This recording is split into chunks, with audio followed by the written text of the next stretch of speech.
Bangabandhu tunnel লাভে না লসে? উত্তর লসে। কারণ টানেল দিয়ে যাবে কোথায় মানুষ?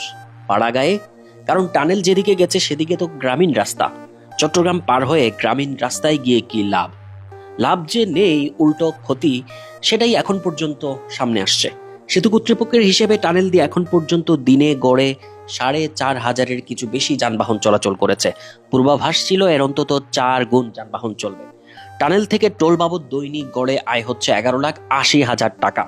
অন্যদিকে এই টোল আদায় এবং রক্ষণাবেক্ষণ বাবদ দিনে ব্যয় গড়ে 37.5 লাখ টাকা। এটা স্পষ্ট কর্ণফুলী নদীর তলদেশে নির্মিত টানেল দিয়ে এখন পর্যন্ত প্রত্যাশা অনুযায়ী যানবাহন চলছে না। ফলে টোল আদায় কম হচ্ছে, আয়ের চেয়ে টোল আদায় এবং রক্ষণাবেক্ষণের ব্যয় এখন পর্যন্ত বেশি। বেশ ঘটা করে টানেল উদ্বোধন হয়েছিল, কিন্তু ঘটার সঙ্গে রাস্তাঘাটের মিল কোথায়? এই টানেল পেরিয়ে গিয়ে ঢুকতে হয় আনোয়ারার গ্রামাঞ্চলে। সেই রাস্তা সরু, এক গাড়ি পার হতে আরেক গাড়িকে দাঁড়িয়ে থাকতে হয় কোথাও কোথাও। বিশ্বে হয়তো এমন আর কোনো টানেল সড়ক নেই যেখানে গাড়ি পার হতে আরেক গাড়িকে দাঁড়িয়ে থাকতে হয়।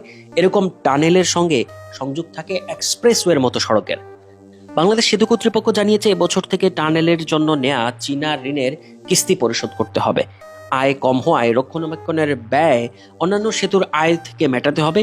ফলে ঋণ পরিশোধে সরকারকে রাজস্ব খাত থেকে ভর্তুকি দিতে হবে। কক্সবাজার ও মাতারবাড়িকে টানেলের সঙ্গে যুক্ত করার কাজ এগিয়ে চলছে কিন্তু সেই কাজটা কত দূর বা কবে? এত আগে টানেল করে ফেলা হলো, অথচ টানেলের রাস্তা আরো 10 বছরের জন্য অপেক্ষা করতে হবে। কেমন অপরিকল্পিত দশা যেন। টানেল দিয়ে যানবাহনে কর্ণফুলী নদী পার হতে সময় লাগে 3 থেকে 3.5 মিনিট, কিন্তু 3 থেকে 3.5 ঘন্টা চলে যাচ্ছে টানেলের পরের সরু সড়ক ধরে চলতে। সেতু কর্তৃপক্ষের হিসাবে টানেল দিয়ে এখন পর্যন্ত দিনে গড়ে 4,500-এর কিছু বেশি যানবাহন চলাচল করছে। পূর্বাভাস ছিল এর অন্তত 4 গুণ যানবাহন চলবে। টানেল থেকে টোল বাবদ দৈনিক গড়ে আয় হচ্ছে 11,80,000 টাকা। অন্যদিকে এই টোল আদায় ও রক্ষণাবেক্ষণ বাবদ দিনে ব্যয় গড়ে 37.5 লাখ টাকা। চীনা ঋণের সুদের হার 2%, এর সঙ্গে আছে 0.20% সেবা মাশুল বা সার্ভিস চার্জ। ঋণ পরিশোধের মেয়াদ 15 বছর। এর মধ্যে ঋণ নেয়া কিস্তি শোধ শুরুর মধ্যকার বিরতি বা গ্রেস পিরিয়ড হিসেবে 5 বছর সময় ধরা আছে। সাধারণত প্রথম কিস্তি পাওয়ার পরের 5 বছরকে গ্রেস পিরিয়ড ধরা হয়। চীনের ঠিকাদারি প্রতিষ্ঠান চায়না কমিউনিকেশন কনস্ট্রাকশন কোম্পানি টানেলটি নির্মাণ করেছে। এখন টোল আদায় রক্ষণাবেক্ষণের কাজও পেয়েছে তারা।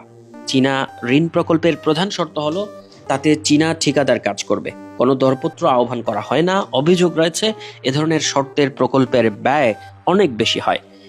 একই সময় চীন তাদের দেশের দীর্ঘতম হাইওয়ে টানেল টাইহু টানেল নির্মাণ শুরু করে। প্রায় 11 কিলোমিটার দৈর্ঘ্যের টানেলটি চালু হয় 2022 সালের জানুয়ারিতে। যুক্তরাষ্ট্র ভিত্তিক CNN এর প্রতিবেদন অনুযায়ী টানেলটি নির্মাণে ব্যয় হয়েছে $156 কোটি। বর্তমানে বিদেশি মুদ্রায় কিলোমিটার প্রতি ব্যয় দাঁড়ায় 1,590 কোটি টাকা। ভারতের মুম্বাইয়ে মুম্বাই কোস্টাল রুট প্রকল্পের আওতায় সমুদ্রের তলদেশে 2 কিলোমিটার দৈর্ঘ্যের একটি টানেল নির্মাণ হয়েছে। এতে প্রতি কিলোমিটার ব্যয় হচ্ছে 1,779 কোটি টাকা। বাংলাদেশে কর্ণফুলী নদীর তলদেশে টানেল নির্মাণে প্রতি কিলোমিটারের ব্যয় 3,200 কোটি টাকার বেশি। টানেল প্রকল্পের সংশ্লিষ্ট কর্মকর্তাদের দাবি, ভারত ও চীনে অবকাঠামো নির্মাণে নিজেদের জনবল, যন্ত্রপাতি ও নির্মাণ উপকরণের সামগ্রী ব্যবহার করা হয়। বাংলাদেশে অনেক কিছু আমদানি করতে হয়, এজন্য খরচ বেশি পড়ে। 2020 সালের জায়গায় টানেল চালু হয়েছে 2023 সালে। সেতু কর্তৃপক্ষের হিসাবে চালুর পর থেকে এখন পর্যন্ত যানবাহন চলেছে গড়ে 4,613টি করে। টোল আদায় হয়েছে প্রায় 22 কোটি টাকা। দিনে গড়ে আয় হয়েছে 11,80,000 টাকা। শুরুর চেয়ে সাম্প্রতিক সময়ে যানবাহন চলাচল আরও কমেছে। 5 বছরে প্রকৃত ব্যয় 684 কোটি টাকা। সেই হিসেবে রক্ষণাবেক্ষণের দৈনিক ব্যয় দাঁড়ায় 37 লাখ টাকা। সব মিলিয়ে দেখা যাচ্ছে আপাতত টোল থেকে যে অর্থ আয় হচ্ছে তা রক্ষণাবেক্ষণের ব্যয়ের 3 ভাগের 1 ভাগের সমান। এছাড়া প্রতি 5 বছর পর পর একবার টানেলের বড় ধরনের মেইনটেনেন্স প্রয়োজন হয়, যাকে বলা হয় রেগুলার মেইনটেনেন্স। সমীক্ষায় বলা হয়েছে একবার এ ধরনের রক্ষণাবেক্ষণ কাজে প্রায় $19 লাখ ব্যয় করতে হবে, যা প্রায় 21 কোটি টাকার সমান।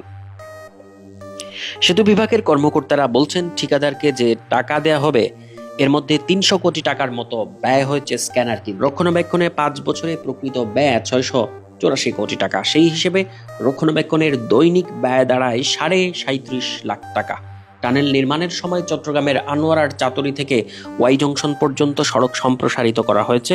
তবে চট্টগ্রাম কক্সবাজার মহাসড়ক প্রশস্ত করা হয়নি।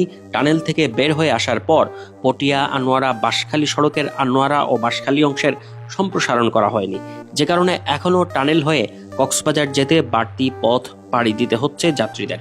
বাঁশখালী দিয়ে কক্সবাজারে যাতায়াতের ব্যবস্থা করা হলে অন্তত 25 কিলোমিটার দূরত্ব কমে যেত। সড়ক সম্প্রসারণের প্রকল্পটি এখনো আলোচনার পর্যায়ে আছে।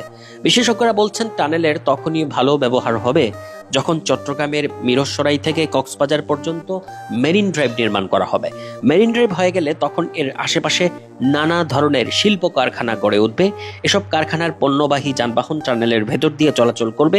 যদি তা না হয়, টানেল একরকম অব্যবহৃত থেকে যাবে।